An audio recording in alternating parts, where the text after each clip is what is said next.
माडाच्या कुर्डूमधील मुरुमुपसा बेकायदेशीर असल्याचे महसूल प्रशासनासह जिल्हाधिकाऱ्यांकडून जाहीर, तर अजित पवार यांना फोन लावणाऱ्या बाबा जगतापांसह 20 अधिकाऱ्यांवर सरकारी कामात अडथळा आणल्याप्रकरणी गुन्हा दाखल.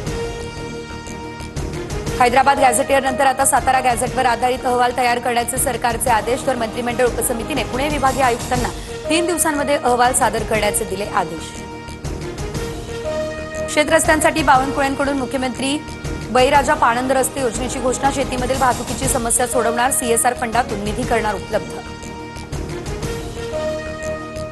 भारत आणि अमेरिकेत व्यापारातील अडथळे दूर करण्यासाठी चर्चा सुरू. माझे खूप चांगले मित्र, मोदींशी बोलण्यास मी उत्सुक. ट्रम्प यांना पुन्हा भारताची आठवण, तर ट्रम्प यांच्याशी बोलण्यासाठी मीही उत्सुक, मोदींचं ट्विट. आशिया चषकात विजयी शुभारंभ करण्यासाठी टीम इंडिया सज्ज. दुबईमध्ये आज भारताची यूएई सोबत लढत. सूर्यकुमार यादव यांच्या हातात भारताची धुरा.